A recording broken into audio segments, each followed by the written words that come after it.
Hello, Pipestone Group. It's less than a month until we travel together to Iceland for our 2022 partners trip. And Suzanne and I and the Williams family are eager to join you guys over there and have a great time for a few days in a really cool place, part of the earth. If you're watching this video, it means you've just gotten a care package. And so I'd like to go through the care package quick and then we'll cover the itinerary. But in the box that you got will be an itinerary with some information on the back as well as this care package. In the bag? Well, first of all, the bag. The bag. The bag is really cool. Tell what brand. There are a couple iconic brands in Iceland that are Iceland, like a lot of Iceland Pride, the coolest brand, the best quality. Well, this is one of them. In fact, it's the only one that I can think of would be the really cool brand. It's called 66 Degrees North. You can find them in high-end ski shops and stuff in the U.S., but it's an Iceland company, and they had these great bags. They were pricier than I wanted to pay for, but Suzanne encouraged me, and I found a pretty good deal on it. So we had some really cool little bags that are waterproof, kind of neoprene material. Well, I think they were used to be rain jackets, that they were use the material. The rain jacket material. Anyway, cool. kind of neat. So, what's that? In the bag, we find a couple hats.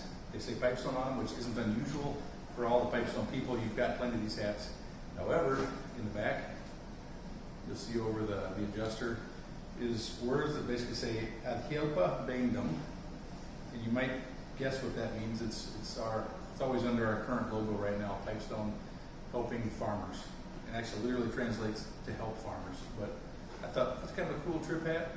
Suzanne had a better idea, but we couldn't get those hats, and Kira. So the women's hat, men's hat, or vice versa, whatever you want to do. But 2 hats, one for each of you. Kira and Molly and Abby helped me put them together. They wouldn't let me change the logo at all. They were very tight on that. You'll have a travel guide for the trip, especially those that are staying longer. There might be some great information. So look at that. Also included is an adapter.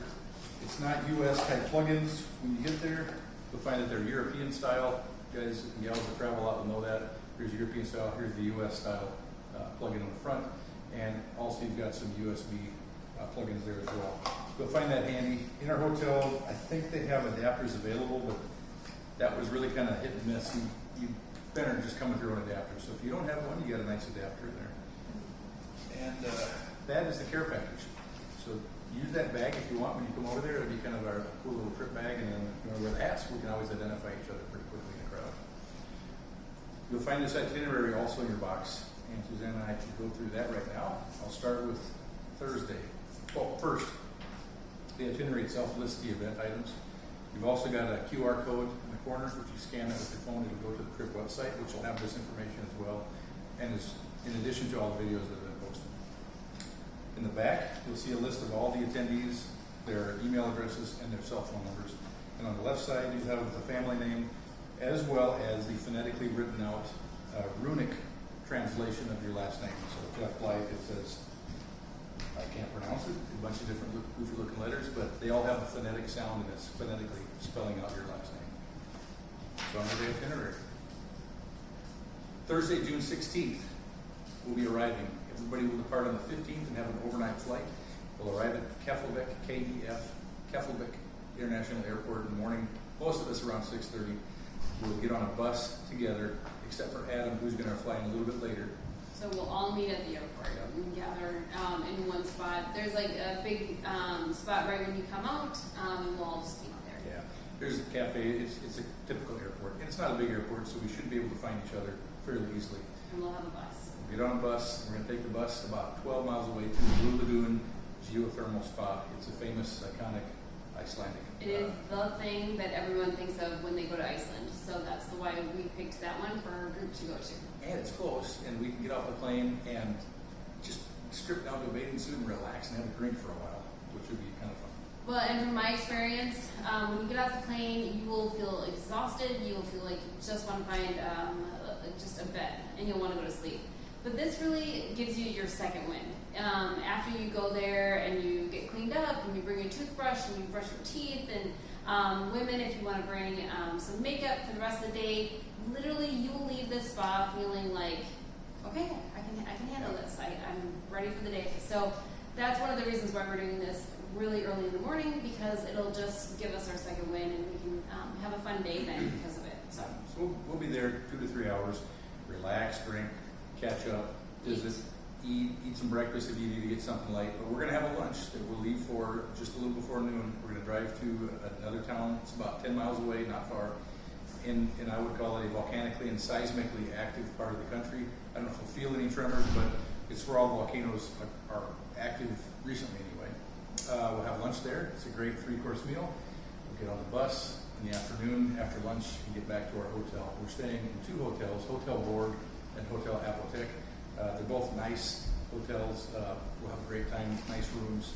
And when we get to the hotel, basically it's just settle in, relax, do nothing, go to sleep, go out, whatever you want to do, but we'd encourage you just to settle in and relax, get some supper on your own or in whatever group you can find, and go to sleep, because you'll be trying to shake off some jet lag, I would guess. and a couple things. Our hotel is literally a block or 2 from shopping, so if you are feeling up to it, you could go venture on a little bit, but this would be the night to catch up on sleep. And also, we have the presidential suite. Do you want to talk about that? Yeah, we've got a large room available for, we'll stay in it, but it'll be available for the group for just snacks, food, drink, whatever you want. We'll have some alcoholic drink, pop, water, whatever you want to drink, it's up there. It's in one of the 2 hotels we're staying in. They're sister hotels that are right next door to each other. Most of us are staying in Hotel Apotek. A few are staying in Borg. They're very close together. But yeah, you always have access. You always have access to that room. Okay. So that's Thursday. Just settle in and supper on your own and go to sleep. Friday, 6:30 in the morning, we'll have a business meeting in the basement of the Hotel Borg, and it's on the main level basement. Nice meeting room there. We'll have breakfast for the partners that are in there for the meeting. That meeting will go until about noon. While we are meeting, the spouses will be. So the spouses, in lieu of a spa, we're not going to do that. We will have money, yay, the same amount of money that would have been put toward the spa will be for the women, and so we can go out, we can get coffee in the morning, we can go as groups. We can talk about that at the Blue Lagoon as well and kind of get a game plan. But we can go as groups, or if you want to go on your own, it's going to be super relaxed, super casual. If you want to sleep all morning, you can do that too. You don't have to go shopping.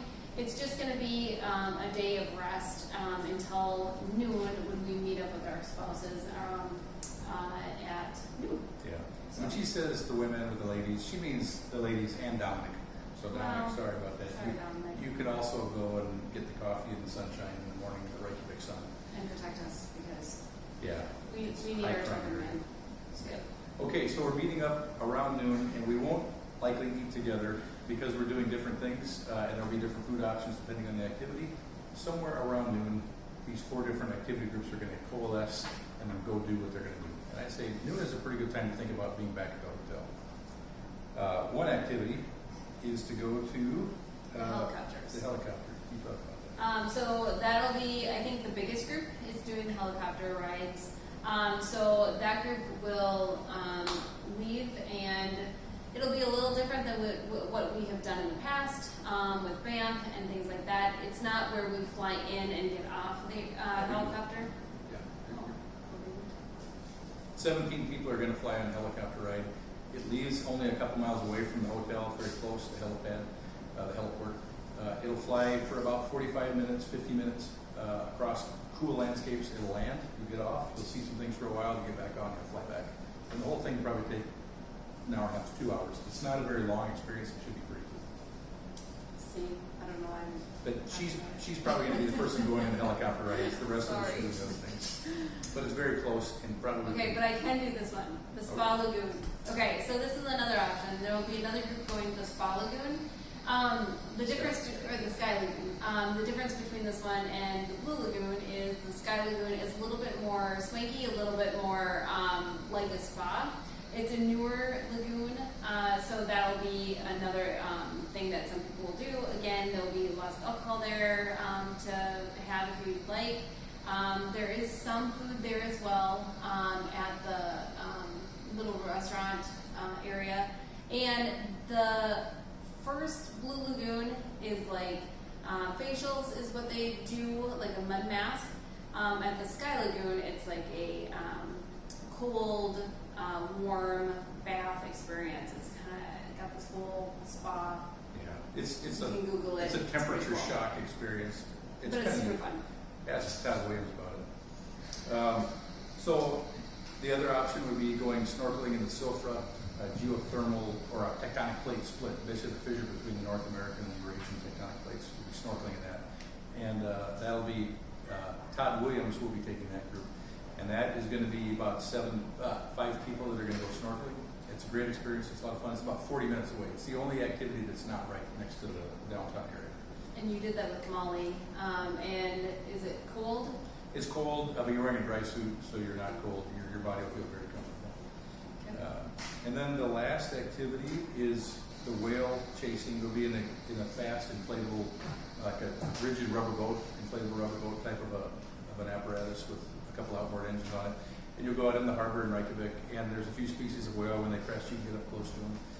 We also go around and see some of the puffin nesting areas. It's kind of a neat thing to see. I've never done it, but I'm looking forward to that. And I'll be actually doing that expedition with about 5 people.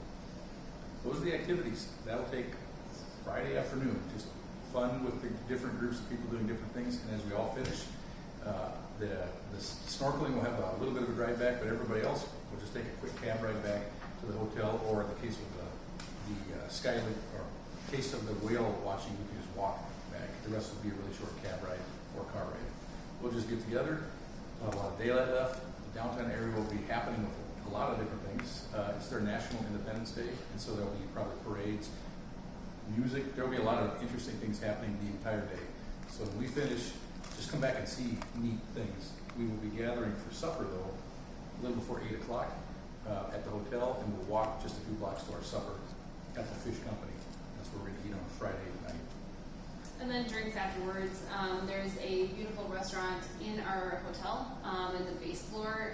So that's always an option for drinks afterwards if you guys want to get together. So, or the presidential suite. Yeah.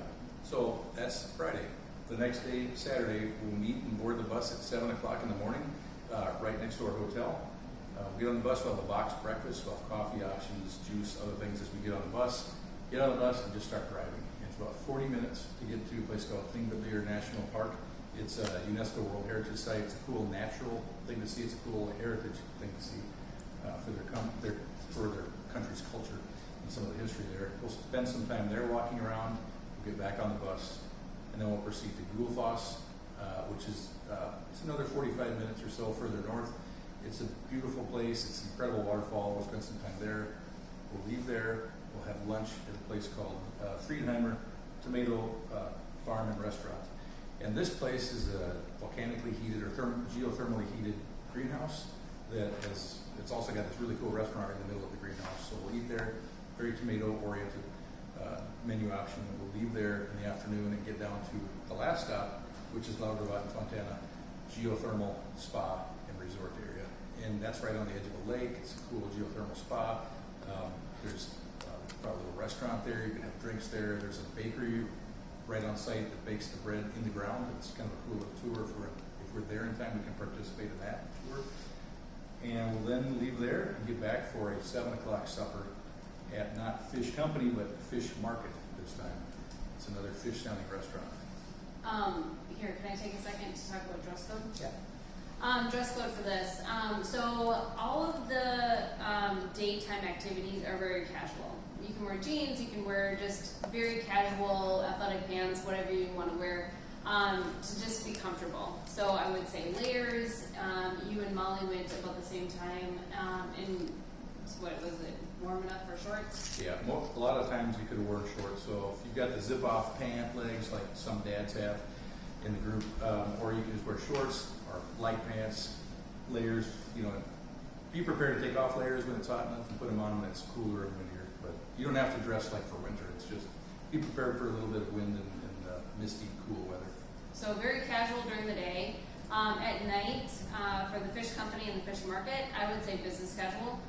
For the guys, they can still wear jeans and a nice shirt, very appropriate. For women, you can wear dress pants if you want, a casual dress if you want, and if you want to call me, you can also call me and we can talk about, what to wear for those nights. But I wouldn't do anything super fancy like what we did in Key West. That was a little bit fancier than what we're going to do in Iceland. Another thing that everybody else says, oh, we're going to Iceland, you should bring hiking boots. Not anything that we're going to need for this trip. If you guys are staying longer, maybe you want to bring hiking boots and go hiking up a mountain or something like that. But for this trip, just good walking shoes, I think is going to be appropriate for the trip. So, some comfortable tennis shoes. Yeah, good. I think you covered all that well. The other thing about our 2 days, Friday and Saturday, one of those nights when we're at either Fish Company or Fish Market, we're going to be joined by Iceland's largest hog farmer. And that doesn't mean he's got a lot of hogs, but he is Iceland's largest hog farmer. He owns a packing plant, he owns a dairy company as well, he owns a egg and poultry company. He's a really great guy. I've gotten to know him over the last year. We both met him, spent some time with him. He's going to join us for supper, so there should be some great discussion with that. And that really wraps up the trip. The last thing to comment on is on Sunday morning. Most people have flights out sometime 7 or 8 in the morning, 8, 9 o'clock. It's around that range of times for departure. We will make sure we either have a shuttle bus or individual cars to get you to the airport. The airport is around 45 minutes away from the hotel. It's fairly quick to get to. We will make sure that everything is organized for departure so you can get to the airplane in time and get home. When you fly, you'll be traveling with the sun, so if you leave at 9 o'clock, you'll arrive back in the Midwest at around 10 o'clock. You'll lose a bit of time on the way over, but generally you'll follow the sun and arrive in the U.S. about the same time as you left Iceland. You'll gain all those hours back. It is a 5-hour time difference, so if it's noon here, it's 5 o'clock there. If I did that right, yes. That's it. We look forward to seeing you in Iceland, and if you got any questions, consult the website by scanning that or just referring to previous emails, or give me a call or Suzanne a call.